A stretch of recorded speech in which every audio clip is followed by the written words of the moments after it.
Good morning, or good afternoon, or evening, I suppose, whenever you are watching this.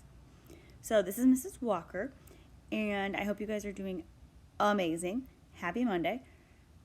So, I was laying in bed, and I don't know, it was maybe 4:45, 5 o'clock, and I thought, man, I don't know why I didn't have this idea earlier, but instead of just posting the text, why not do a screen recording and read it?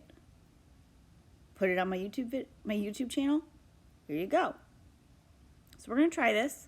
You don't have to watch or listen. You can feel free to just read it on your own. But if you are interested, I am going to be doing a little mini read aloud here of lesson 1, which is what you were supposed to be reading for today's lesson. All right, so it's page 268 in our text. And it is abiotic factors. Okay, we're going to talk about ecosystems, biotic factor, abiotic factor, climate, and atmosphere. All right, so what is an ecosystem? Have you ever watched a bee fly from flower to flower? Certain flowers and bees depend on each other.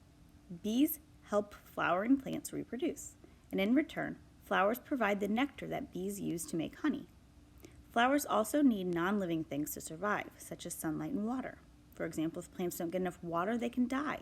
The bees might die too, because they feed on the plants. So all organisms need both living and non-living things to survive. An ecosystem is all the living things and non-living things in a given area. Ecosystems vary in size.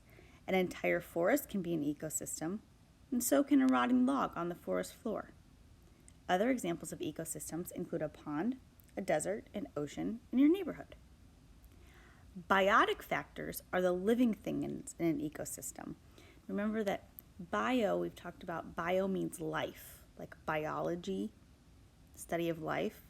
So bio would be living, whereas abiotic are the non-living things in an ecosystem. When you have that prefix of a, that is usually like a not, like an anti.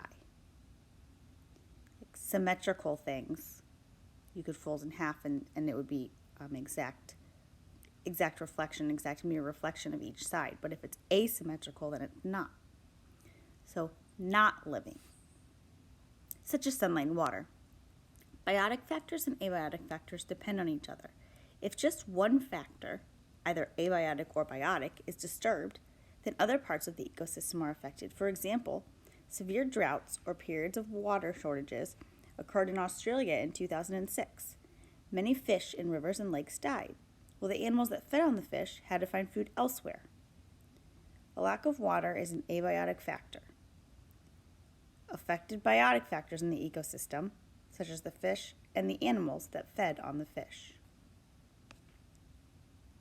So what are the non-living parts of an ecosystem? This would be the abiotic.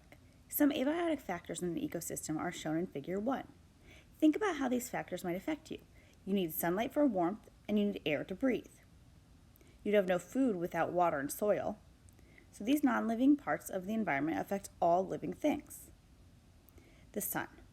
The source of almost all energy on Earth is the sun. It provides warmth and light.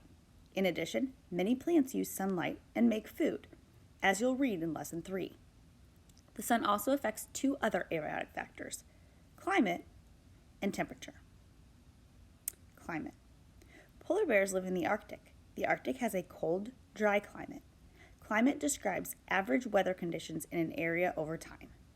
These weather conditions include temperature, moisture, and wind. Climate influences where organisms can live. A desert climate, for example, is dry and often hot. A plant that needs a lot of water could not survive in a desert. In contrast, a cactus is well adapted to a dry climate because it can survive with little water. Temperature. Is it hot or cold where you live? Temperatures on Earth vary greatly. Temperature is another abiotic factor that influences where organisms can survive. Some organisms, such as tropical birds, thrive in hot conditions. But others, such as polar bears, they're well adapted to the cold. Tropical birds don't live in cold ecosystems, and polar bears don't live in warm ecosystems. Water. All life on Earth requires water. In fact, most organisms are made mostly of water. All organisms need water for important life processes, such as growing and reproducing. Every ecosystem must contain some water to support life.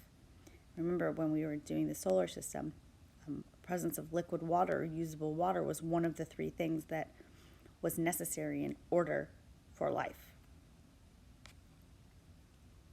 Atmosphere. Every time you take a breath, you are interacting with another abiotic factor that's necessary for life, the atmosphere. The atmosphere is the layer of gases that surrounds Earth. The atmosphere is mostly nitrogen and oxygen with trace amounts of other gases, as shown in Figure 1. And besides providing living things with oxygen, the atmosphere also protects them from certain harmful rays from the sun. Soil. Bits of rocks, water, air, minerals, and the remains of once living things make up soil. When you think about soil, you might picture a farmer growing crops. Soil provides water and nutrients for plants that we eat. However, it's also a home for many organisms, such as insects, bacteria, and fungi. Factors such as water, soil texture, and the amount of available nutrients affect the types of organisms that can live in soil. Bacteria break down dead plants and animals, returning nutrients to the soil. Earthworms and insects make small tunnels in the soil, allowing air and water to move through it. Even very dry soil, like that in a desert, is home to living things. The end.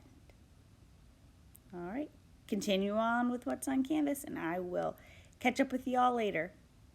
See ya.